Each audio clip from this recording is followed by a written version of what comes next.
مولاي صل وسلم دائما أبدا الله الله قال رسول الله صلى الله عليه وسلم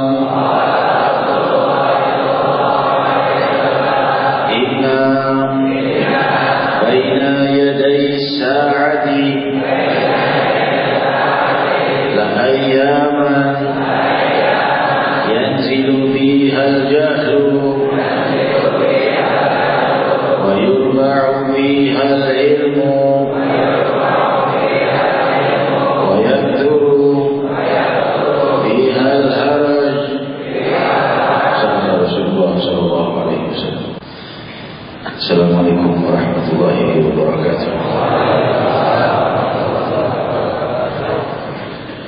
Hamdan li rabbil khassana bi Muhammadin wa amqadana min zulmatil jahdi wal dayajiri. Alhamdulillahi alladhi hadana bi'abdihi al-mukhtar man da'ana ilayhi bil-idhni wa qad nadana. لبيك يا من دلنا وحدنا صلى الله وسلم وبارك عليه وعلى آله. Maha suci Allah Jalla wa'ala yang maha membuka segenap kebahagiaan dunia dan akhirat, yang didambakan segala apa-apa yang diinginkan dari anugerah, Maha memiliki segala apa-apa yang didambakan oleh hamba-hambanya, Maha menyimpan segala hal-hal yang indah yang disiapkan bagi hamba-hambanya. Matahari kebahagiaan yang tiada pernah terbenam, matahari pengampunan yang tiada pernah padam pengampunannya, kasih sayang yang kekal dan abadi melebihi segenap kasih sayang, Maha membuka segenap rahmat dan kesejahteraan dengan doa dan munajat, Maha mengundang hamba-hambanya kepada kebahagiaan, pengampunan, kemuliaan, keluhuran dengan doa-doa dan pendekatan kehadirannya. Hadirin hadirat yang dimuliakan Allah, Allah subhanahu wa ta'ala telah menyampaikan kepada kita rahasia kebahagiaan, yaitu dengan doa-doa dan munajat kita dan pengikutan kita dan iqtidah dan ittiba kepada Sayyidina Nabi Muhammad sallallahu alaihi wasallam. Allah subhanahu wa ta'ala mengajarkan doa, mengajarkan munajat, doa dan munajat yang tiada taranya, doa dan permintaan yang tidak akan bisa dikabulkan terkecuali oleh Allah subhanahu wa ta'ala. Allah mengajarkan doa-doa yang mengenalkan kita betapa kasih sayang dan indahnya Allah. Rabbana la tu'akhidna in nasina aw akhtana. Hai Allah, jangan kau buka dan jangan kau tulis jika kami lupa dan kami berbuat salah. Demikian indahnya doa dan keindahan bagi yang dikabulkan. Betapa mudahnya doa ini, betapa indahnya la tu'akhidna in nasina aw akhtana. Jangan kau tulis, jangan kau perberat, jangan kau bebani, dan maafkanlah jika kami lupa dan kami salah. Ini doa yang mengajarkan Allah. Allah subhanahu wa ta'ala ingin memberimu maaf dari yang kau lupa dan yang kau tidak lupa dari dosa. Maka diajarkannya doa-doa kepada kita agar Allah tidak lagi mempermasalahkan dosa-dosa kita. Bagaimana? Munajat, doa. Allah subhanahu wa ta'ala mengajarkan gemuruh munajat tidak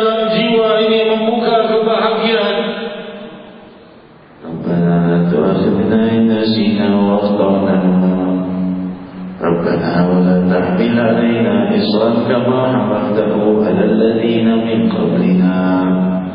Kulihat si fulan musibahnya berat, kulihat si fulan cobaannya dahsyat. La tahmil alaina isran kama hamaltahu ala alladhina min qablina. Jangan bebani kami dengan beban yang telah kau bebankan pada orang-orang sebelum kami. Rabbana tahmilna ma la taqata lana bi wa'fu 'anna waghfir lana. Maafkanlah kami, ampunilah kami. Wansurna 'alal qaumil kafirin. Dan tolong kami untuk menghadapi orang-orang yang kufar dari kejahatan mereka, dari tipuan mereka. Demikian indahnya seorang mukmin diajari oleh Allah Subhanahu wa taala untuk selalu mengadukan keadaannya, bahkan dosa-dosanya kepada Allah Subhanahu wa taala. Seindah-indah tempat pengaduan dalam segala hal, dan tidak akan bisa ada yang menghapus dosa melebihi selain Allah Subhanahu wa taala. Fala tadri nafsun madza taksibu ghadan wa la tadri nafsun bi ayyi ardin tamut. Allah mengundang kita dan mengenalkan zatnya dan mengenalkan betapa lemahnya kita di hadapan Allah. Manusia itu tidak tahu apa yang akan dikerjakannya esok. Fala tadri nafsun madza taksibu ghadan. Apa yang akan datang padanya esok, dan bagaimana keadaan esok harinya, apa yang akan dia perbuat esok, ia tidak tahu. Betapa lemahnya manusia di hadapan Allah.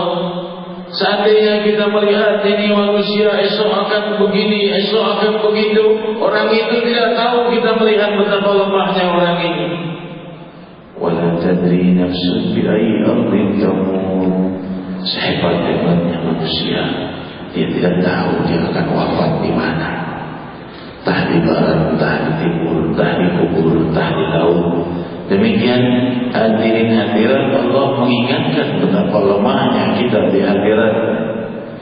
Maha suci Allah Subhanahu wa taala yang maha luhur, yang membukakan kepada kita gerbang-gerbang doa dan munajat untuk mencapai keluhuran, untuk mencapai kebahagiaan, untuk mencapai kemuliaan, untuk mencapai keindahan, untuk mencapai keridhaan dan kedekatan ke hadiratnya. Dan itulah seindah-indah anugerah, itulah semulia-mulia anugerah. Setelah seluruh kenikmatan dunia akan berakhir, dan setelah itulah hadirin hadirat kita memahami betapa agungnya sujud, betapa berharganya kalimat subhana rabbiyal a'la wa bihamdih, betapa mulianya langkah-langkah menuju masjid dan majlis zikir.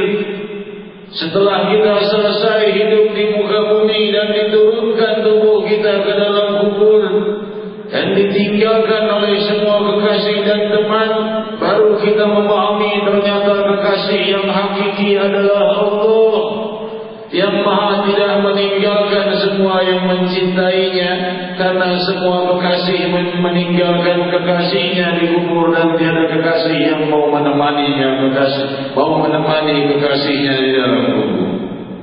Hadirin hadirat yang dimuliakan Allah, semakin dalam ilmu dan pemahaman kita tentang Allah Subhanahu wa taala dan agama ini, semakin indah dan sempurna hari-hari kita, dan semakin sirnanya hal-hal ini dari kita, semakin rancu kehidupan kita.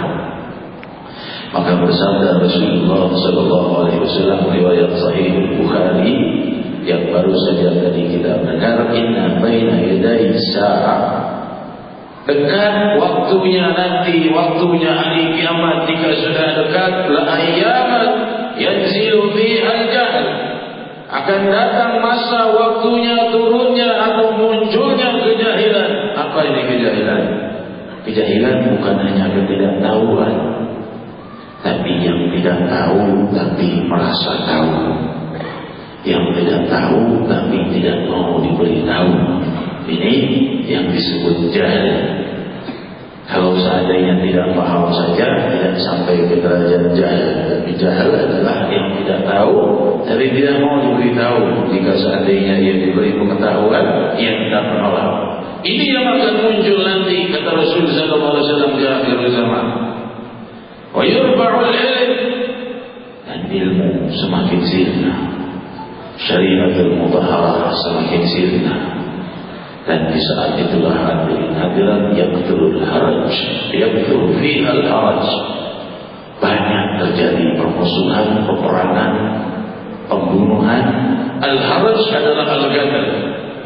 Al-Imam Ibn Hajar al-Asqalani dalam kitabnya Fathul Bari di Syarah Sahih Bukhari menjelaskan makna dari hadis ini adalah tanzir, peringatan dari Rasul sallallahu alaihi wasallam untuk menjaga generasi ulama.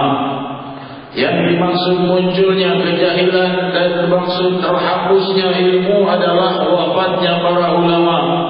Jika para ulama diwafatkan oleh Allah Subhanahu wa taala dan generasi muda tidak ada yang meneruskan perjuangannya, maka terjadilah hal-hal seperti ini. Hadirin hadirat yang dimuliakan Allah, sungguh kebahagiaan bagi satu lingkungan masyarakat adalah yang masih mempunyai ulama. Ulama adalah para pewaris para nabi dan menuntun mereka kepada keluhuran. Sebagaimana Rasul sallallahu alaihi wasallam bersabda, "Inna Allah la yanzi'ul ilm intiza'an yantazi'uhu min al-ibad." Riwayat Sahih Bukhari. Allah tidak mencabut ilmu dengan mencabutnya dari dada pemilik ilmu itu. Lakin Allah yaqbidul ilm biqabdil ulama. Tapi Allah mencabut ilmu itu dengan mewafatkan para ulama. Kenapa? Karena masyarakat muslimin muslimat tidak lagi menginginkan munculnya generasi ulama, maka dengan wafatnya ulama sirnalah ilmu. Hatta la yabqa aliman, sampai tidak lagi tersisa seorang ulama dalam satu lingkungan masyarakat. Fattakhadhu ru'usan juhalan wa su'ilu fa'aftau bighairi ilm wa dhallu wa adhallu. Maka mereka mengambil guru-gurunya orang yang tidak mengerti syariat, lantas mereka itu ditanya dan mereka menjawab berfatwa tanpa ilmu, maka mereka sesat dan menyesatkan. Hadis ini hadirin hadirat adalah targhib dan tasjid untuk membangkitkan generasi ulama. Sebagaimana riwayat Imam Tirmidzi alaihi rahmatullah, sabda Rasulullah sallallahu alaihi wasallam, "Khairun nas wa khairu man yamshi ala wajhil ard al-muallimun, fa innahum kullama halu ad-din jaddadu." Sungguh orang yang paling mulia menginjak permukaan bumi adalah para ulama. Mereka itu jika agama ini terkotori dan tercela, mereka lah yang membenahinya. Fa innal muallim idza qala lis-sabi qul bismillahirrahmanirrahim faqalaha kataballahu lis-sabi bara'a wa lil muallim bara'a wa li abawayhi bara'a minan nar. Bahwa ketika seorang muallim, seorang guru mengajarkan kepada seorang anak mengucap bismillahirrahmanirrahim saja, sampai anak itu bisa mengucapkannya, mengucap bismillahirrahmanirrahim, maka Allah catatkan bagi sang pengajar pengampunan, bagi sang anak pengampunan, dan bagi ayah ibunya pengampunan. Demikian rahasia pengampunan dan rahmat ilahi yang dimunculkan dengan keberadaan ulama. Hadirin hadirat yang dimuliakan Allah, sehingga ketika semakin sirnanya ulama ini mulailah muncul kegelapan dan ketidakpahaman, muncullah aliran-aliran yang sesat, muncullah tuntunan-tuntunan yang keluar dari syariatul mutahharah, dan demikianlah kerusakan umat semakin terjadi dan sampailah kepada puncak kerusakan umat dengan terbitnya matahari dari barat, sebagaimana sabda Nabi Muhammad sallallahu alaihi wasallam riwayat Sahih Bukhari, "Syirarun nas man yudrikuhumus sa'ah wa hum ahya." Seburuk-buruk dan sejahat-jahatnya manusia adalah mereka yang ketika masih hidup saat merasakan hari kiamat, yaitu terbitnya matahari dari barat, karena di saat itu tidak tersisa lagi seorang muslim pun di muka bumi. Kesemuanya adalah mereka yang menyembah selain Allah Subhanahu wa taala.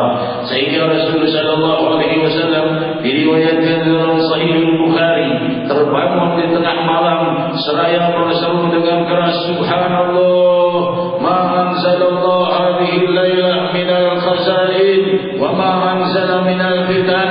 Bahwa beliau berkata subhanallah, maksudnya apa? Dari sedih dan risau seraya berkata, betapa banyaknya anugerah Allah turunkan di malam ini, dan juga betapa banyaknya fitnah akan segera turun. Seraya berkata, mayyukit ashabul usawa'id wal hujurat, siapa yang bisa membangunkan keluargaku kesemuanya, untuk orang-orang dari tetangga beliau untuk melakukan salat malam. Seraya mengalirkan air mata dan berkata, rubba kasiyah fid dunya 'aliyah fil akhirah. Bisa saja orang-orang yang berkecukupan di muka bumi akan terbuka dan terhinakan dari kecukupannya di yaumul qiyamah.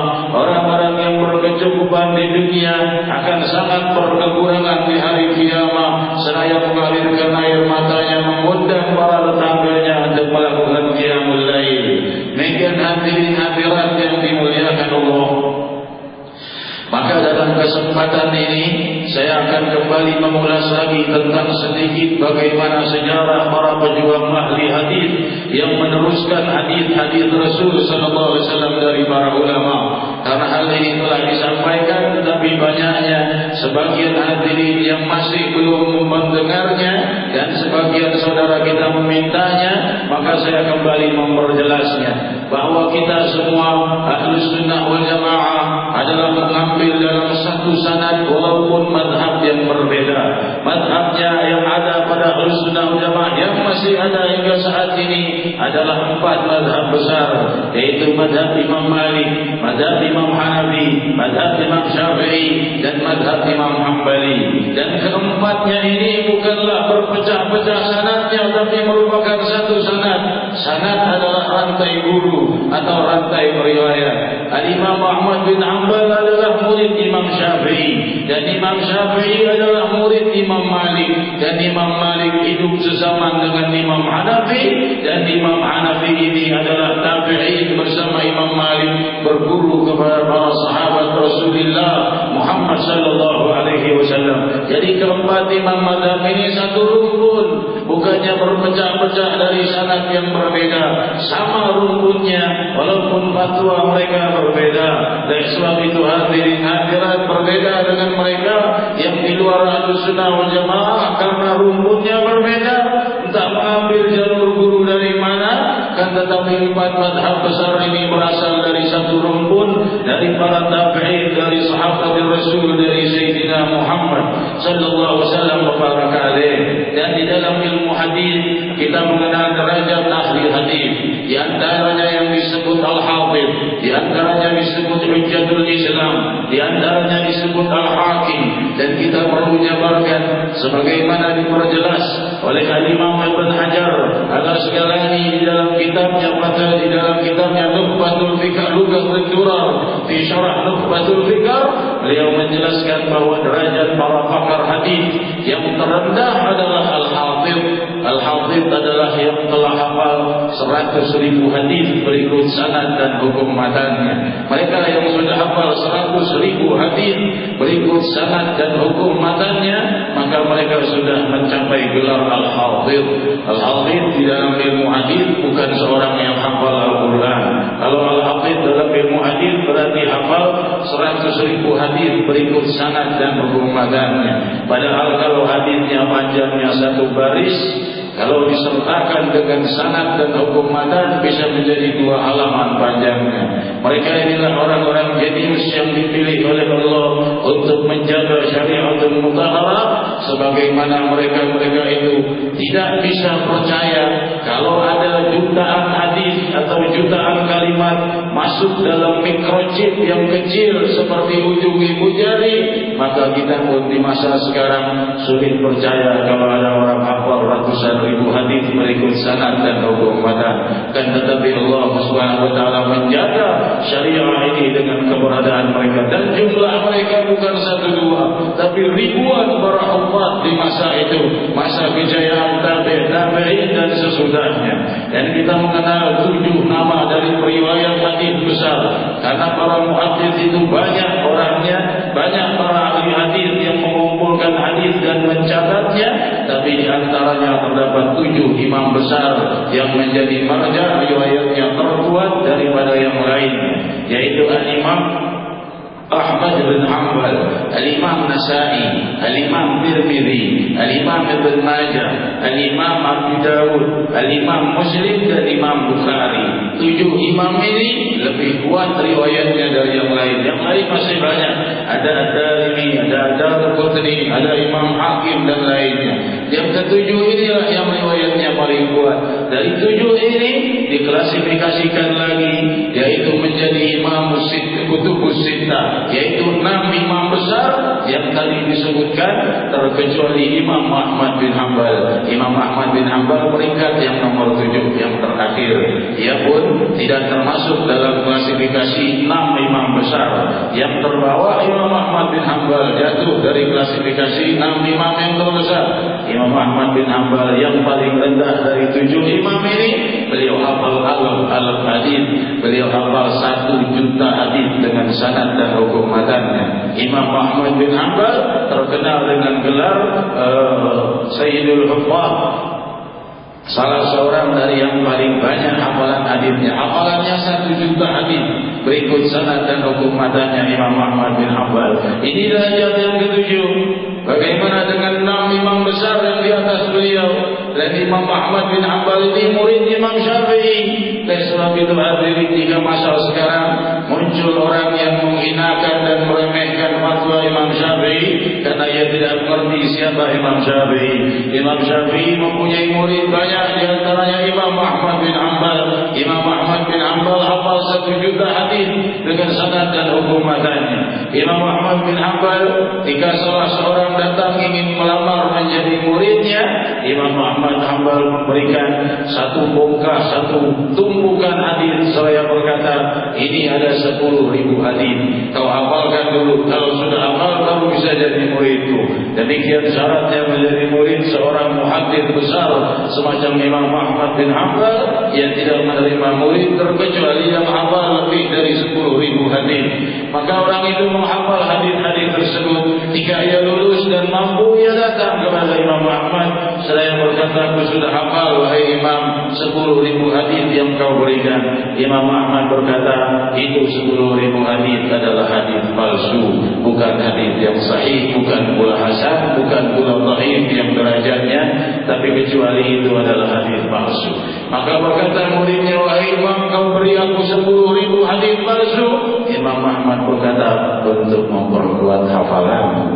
Demikian hadirin cara mereka menjaga ilmu hadis. Kenapa? Jika kau menghafal hadis sahih dan salah, kau akan menipu umat hingga akhir zaman. Dan sebab itu diberi hadis palsu. Kalau salah tidak berdosa dan tidak menipu umat. Jika kuat hafalannya, baru diberikan hadis-hadis sahih. Karena di masa itu hadis tidak ditulis, hadis itu dihafal. Berbeda dengan masa sekarang. Di masa itu sedikit saja hadis yang ditulis. Semacam Imam Ahmad bin Hanbal yang hafal 1 juta hadis dengan sanad dan hukum matan, ia hanya sempat menuliskan 20.000 hadis saja di dalam musnadnya. 980.000 hadis itu sirna dengan wafatnya beliau dan wafatnya murid-muridnya. Ada terjaga pada murid-muridnya. Jika murid-muridnya tidak menuliskannya, maka sirna 980.000 hadis dari sanubari Imam Ahmad bin Hanbal. Hadirin hadirat, inilah derajat yang ke-7. Di atasnya ada lagi derajat klasifikasi 6 imam besar. Dari 6 imam besar ini diklasifikasikan menjadi 2 kelompok, yaitu Syaikhain, yaitu Imam Bukhari dan Imam Muslim, dan yang sisanya keempat imam lainnya, Imam Nasai, Imam Tirmidzi, Imam Abi Dawud dan Imam Ibn Majah. Empat ini dikalahkan oleh mereka tertinggi, yaitu Imam Muslim dan Imam Bukhari. Dan daripada yang tertinggi dari 7 periwayat hadis adalah Imam Bukhari, yang kedua adalah Imam Muslim. Dan sebab itu Imam Bukhari paling dipegang riwayat hadisnya. Kalau sudah diriwayatkan oleh Imam Bukhari, tidak ada lagi ahli hadis yang mempermasalahkannya. Hadis riwayat Imam Muslim masih banyak dipermasalahkan. Kalau Imam Bukhari tidak ada lagi yang mempermasalahkan. Beliau adalah seorang pemuda jenius. Beliau itu bernama Abu Abdillah Muhammad bin Ismail bin Bardizbah Al-Bukhari, dan seorang yang sangat mencintai Sayyidina Muhammad sallallahu alaihi wasallam wa baraka alaihi wa alihi. Imam Bukhari di dalam Tadhkiratul Huffaz dan Syiar A'lamul Nubala dijelaskan saat usianya 17 tahun sudah hafal 200.000 hadis. Berikut sanad dan hukum matanya. Usia 17 tahun, seorang yang sangat jenius Imam Bukhari, sehingga imam-imam lainnya di masa itu melihat anak bocah kecil ini yang sudah hafal puluhan ribu bahkan ratusan ribu hadis mengungguli mereka. Di antaranya Imam Muhammad bin Salam, salah seorang senior ahli hadis di masa itu. Dia berkata, aku kalau meriwayatkan hadis tidak pernah gemetar kecuali kalau ada bocah ini, yaitu Imam Bukhari. Kalau dia ada di sini, aku gemetar karena dia lebih tinggi hafalannya dariku. Abu Abdillah Muhammad bin Ismail bin Bardizbah Al-Bukhari. Dan derajat kedua adalah Imam Muslim. Imam Muslim suatu waktu mendapatkan permasalahan dalam hadis dan dia tidak mampu menjawabnya. Mencari jawaban tidak jumpa dan tidak ketemu. Akhirnya ia mendatangi Imam Bukhari, dan ketika ia menyampaikan permasalahan hadisnya, maka Imam Bukhari menjawabnya seperti menjawab suratul Ikhlas. Dengan gampangnya dan dengan mudahnya Imam Bukhari menjawab. Demikian diriwayatkan dalam Tadhkiratul Huffaz. Maka berkata Imam Muslim, "Dita'ni an ukabbil rijlain ya sayyidal muhaddithin." Izinkan aku mencium kedua kakimu wahai raja ahli hadis. Abu Abdillah Muhammad bin Ismail bin Bardizbah Al-Bukhari. Al-Imam Bukhari lahir tahun 194 Hijriah, jauh setelah lahirnya Imam Syafi'i. Setelah Imam Syafi'i sudah jadi imam, Imam Bukhari baru lahir ke muka bumi. Dan sebab itu bukan levelnya kalau Imam Bukhari akan dibandingkan dengan Imam Syafi'i, karena jauh sebelum Imam Bukhari, Imam Syafi'i sudah jadi imam besar, Imam Bukhari baru lahir ke muka bumi. Akan tetapi Al-Imam Bukhari adalah orang yang tertinggi diakui ilmunya di dalam hadis. Dan hadirin hadirat yang dimuliakan Allah, Imam Bukhari orang yang sangat mencintai Rasul. Seraya menulis Sahihul Bukhari sebanyak kurang lebih 7.000 hadis adalah di Rawdatul Syarif, yaitu di antara makamnya Rasul dan mimbarnya Rasulullah di Masjidin Nabawi. Beliau berwudu, lantas salat sunnah 2 rakaat, lalu menulis 1 hadis, lalu kembali berwudu, lalu salat sunnah 2 rakaat, lalu menulis 1 hadis, sampai mencapai 7.000 hadis lebih yang sampai saat ini dikenal dengan Sahihul Bukhari. Dan inilah ashahul kitab yang paling sahih dari semua hadis-hadis yang sahih. Dan hadirin hadirat yang dimuliakan Allah, ketika Imam Bukhari ditimpa banyak fitnah, maka para murid-muridnya berkata, wahai Imam, kenapa tidak kau jawab dengan fatwa-fatwamu mereka yang memfitnahmu? Al-Imam Bukhari menjawab, aku teringat hadis Rasul sallallahu alaihi wasallam, satarawna ba'di atharatan wa umuran lam tunkirunaha fasbiru hatta talqawni 'alal haud.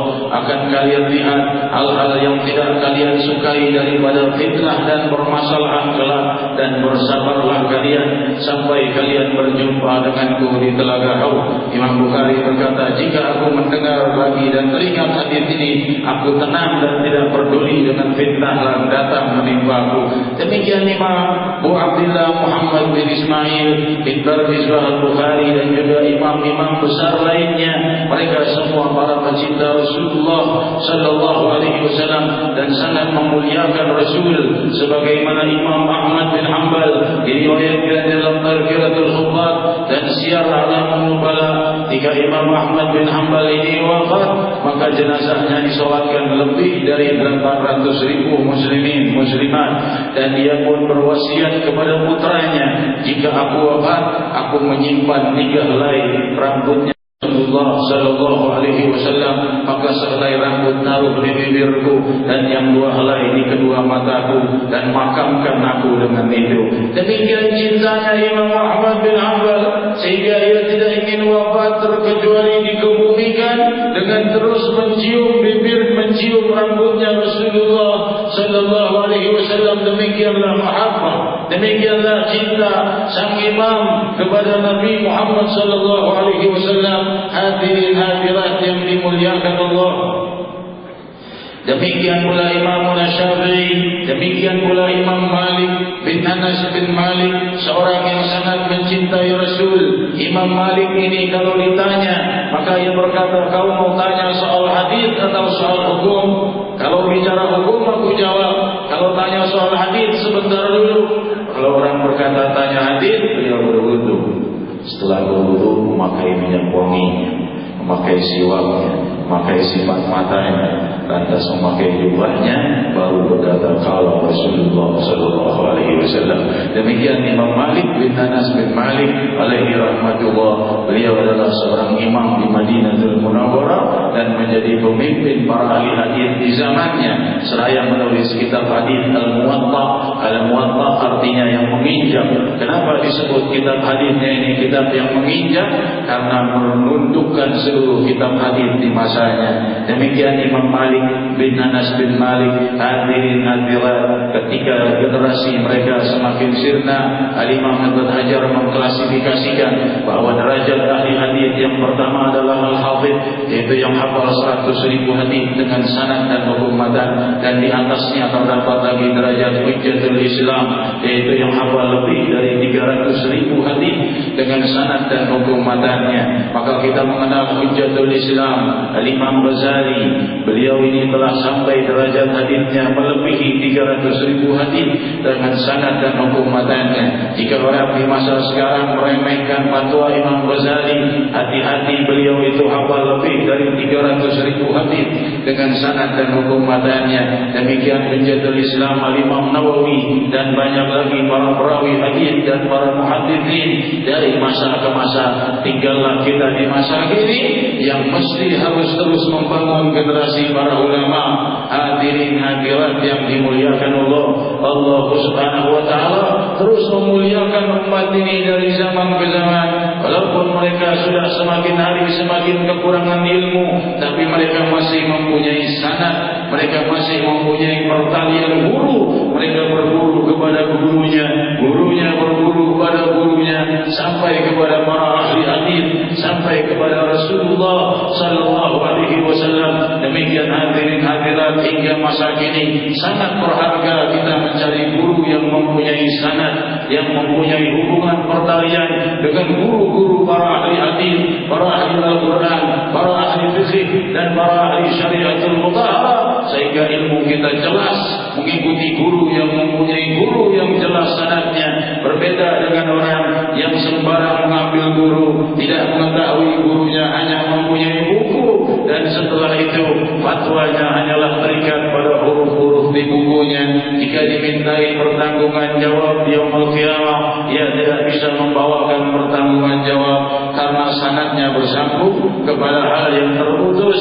Hadirin hadirat yang dimuliakan Allah, di malam hari yang diberkahi Allah Subhanahu wa taala ini, kita telah mendengar bagaimana Rasul sallallahu alaihi wasallam memberi semangat kepada kita untuk membangkitkan kembali generasi ulama, bangkitkan kembali generasi sunnah Nabi kita Muhammad sallallahu alaihi wasallam. Hadirin hadirat yang dimuliakan Allah, oleh sebab itu mari kita benahi umat, kita benahi diri kita. Yang kita seandainya sibuk dalam pekerjaan, maka niatkan hendaknya keturunan kita kelak menjadi ulama, menjadi pewaris para nabi, menjadi para pejuang syariatul mutahharah. Hadirin hadirat yang dimuliakan Allah, waktu semakin dekat kepada malam nisfu Sya'ban, malam yang sangat agung dan luhur sebagaimana riwayat Sahih Ibn Hibban, sabda Rasulullah sallallahu alaihi wasallam, Allah mengampuni seluruh dosa-dosa hamba-Nya di malam nisfu Sya'ban terkecuali orang yang menyembah selain Allah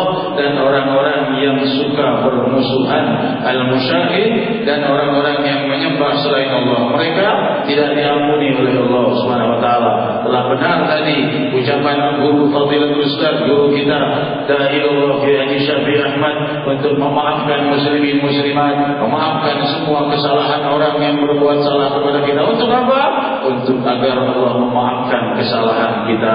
Hadirin hadirat yang dimuliakan Allah, kita bermunajat kepada Allah di malam Sya'ban yang diberkahi Allah Subhanahu wa taala ini. Di malam-malam mulia ini kita berdoa kepada Allah Subhanahu wa taala agar Allah Subhanahu wa taala memunculkan generasi ulama pada muslimin muslimat dan memilih dari sulbi-sulbi kita muncul generasi para ulama. Ya Rahman ya Rahim ya Dzal Jalali wal Ikram, jangan kau jadikan dari sulbi kami keturunan-keturunan ahlusu, keturunan-keturunan fasik, keturunan-keturunan zalim. Jadikan dari tubuh kami munculnya sulbi para salihin salihat. Ya Rahman ya Rahim ya Dzal Jalali wal Ikram, jangan kau jadikan dari keturunan kami mengikut pasukan Dajjal atau mengikut Ya'juj wa Ma'juj. Jadikan dari keturunan dan sulbi kami ahlus sujud, orang-orang yang banyak bersujud, orang yang banyak diberkahi, yang menjadi kebanggaan kami dunia dan akhirat. Ya Rahman ya Rahim, sucikan diri kami, sucikan dosa-dosa kami, sucikan ayah bunda kami, sucikan rumah tangga dan anak-anak kami, sucikan seluruh keluarga dan kerabat kami dari dosa-dosa dan kesalahan. Ya Rahman ya Rahim, la tu'akhidna in nasina wa akhtana. Ya Rahman ya Rahim, la tu'akhidna in nasina wa akhtana. Rabbana la tu'akhidna in nasina wa akhtana. Rabbana la tu'akhidna in nasina wa akhtana. Ya Rahman ya Rahim ya Dzal Jalali wal Ikram ya Dzal Tawli wal In'am. Ya Rahman ya Rahim ya Allah ya Allah ya Allah ya Allah ya Allah ya Allah ya Allah ya Allah ya Allah ya Allah ya Allah ya Allah ya Allah ya Allah ya Allah ya Allah.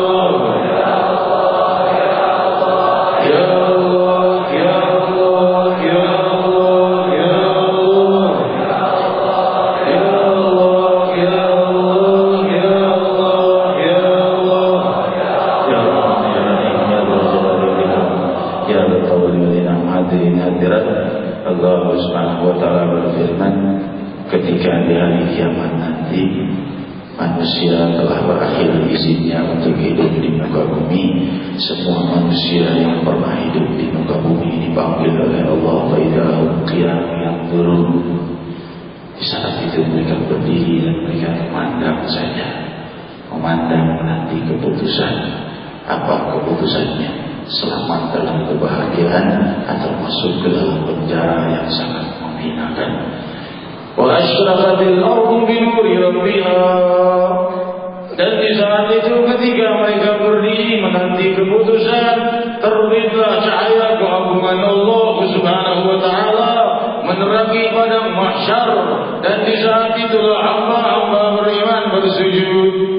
Mereka bersujud kepada Allah Subhanahu wa taala yang dahulu mereka selalu bersujud padanya di muka bumi. Dan ada di antara mereka yang tidak mampu bersujud.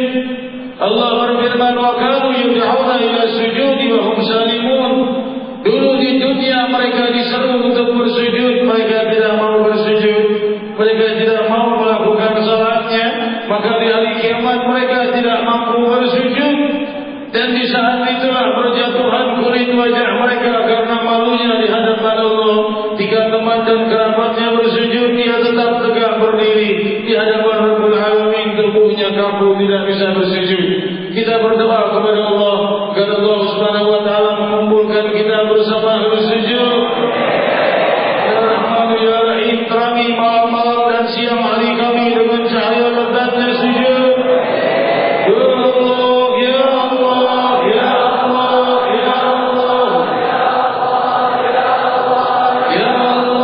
Ya Allah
tepat di Monas, insyaallah Monumen Nasional 16 September malam 17 Agustus.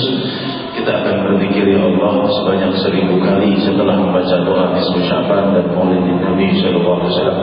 Insyaallah dihadiri lebih dari 500.000 muslimin muslimat dan bersatu insyaallah menggemuruhkan bumi Jakarta dengan lafaz Allah hadirin hadirat.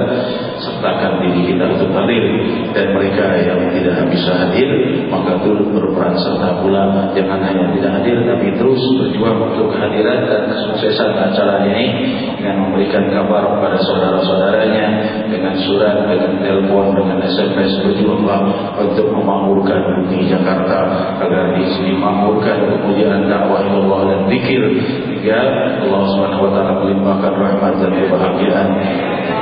Ditanyakan kepada guru mulia kita Fadil Al-Muslim Al-Habib Umar bin Hafid tentang bagaimana menyelesaikan permasalahan yang muncul di Indonesia dengan berbagai macam permasalahan, dengan berbagai macam fitnah, dengan bermacam musibah. Beliau rahimahullah menjelaskan salah satu caranya adalah jam'un nas bil khair, mengumpulkan orang-orang di majelis-majelis besar untuk berdoa bersama. Hal seperti itulah daful bala, hal seperti itulah yang menyingkirkan bala dan musibah dari wilayah kita. Perkumpulan besar terus kita makmurkan dalam doa-doa bersama untuk menyingkirkan bala dan musibah.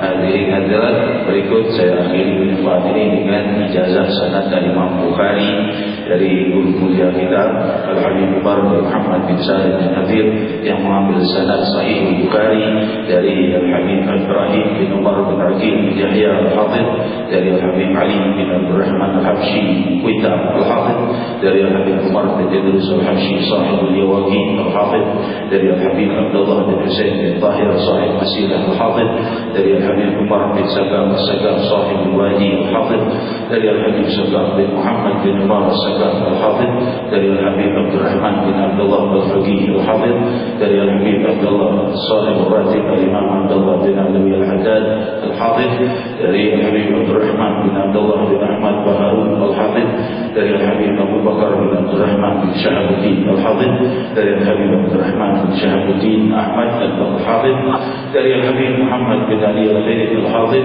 dari Al-Habib Muhammad Abdul Rahman Al-Asqa' Al-Baqi Al-Hafid, dari Al-Habib Abdullah Idrus Al-Akbar Al-Hafid, dari Al-Habib Umar Al-Mu'dhar bin Abdul Rahman Al-Sagaf Al-Hafid, dari Al-Imam Abdul Rahman Al-Sagaf Al-Hafid, dari Al-Imam Muhammad bin Ali Sahib Amaim Al-Hafid, dari Al-Imam Abdullah bin Alawi Al-Hafid, dari Al-Imam Alwi bin Al-Baqi Al-Muqaddam Al-Hafid, dari Al-Imam Baqi Al-Muqaddam Muhammad bin Ali Ba'alawi Al-Hafid, dari Al-Imam Ali bin Muhammad bin Ahmad bin Jadid Al-Hafid, dari Al-Imam Syekh Abu Abdullah Muhammad bin Ismail bin Abi Sayyid Al-Yamani Al-Hafid, dari Syekh Abu Hasan Ali bin Humaid Al-Tarabalsi Al-Hafid, dari Syekh Abu Maktum Isa bin Abu Dar Al-Harawi Al-Hafid, dari Syekh Abu Dar Al-Harawi Al-Hafid, dari Syekh Abu Ishaq Ibrahim Al-Balakhi Al-Mustamari Al-Hafid, dari Syekh Abu Abdullah Muhammad bin Yusuf Al-Biradri Al-Hafid, dari Hujjatul Islam wa Barakatul Anam Al-Imam Muhammad bin Abdullah bin Bardizbah Al-Bukhari Hujjatul Islam Al-Hafid. Dan kita saya ijazahkan ijazah Sahih Bukhari kepada hadirin hadirat semuanya sampai ijazah kita sanadnya kepada Al-Imam Bukhari yang beliau menyampaikan sanad-sanad hadisnya dari Rasulullah sallallahu alaihi wasallam.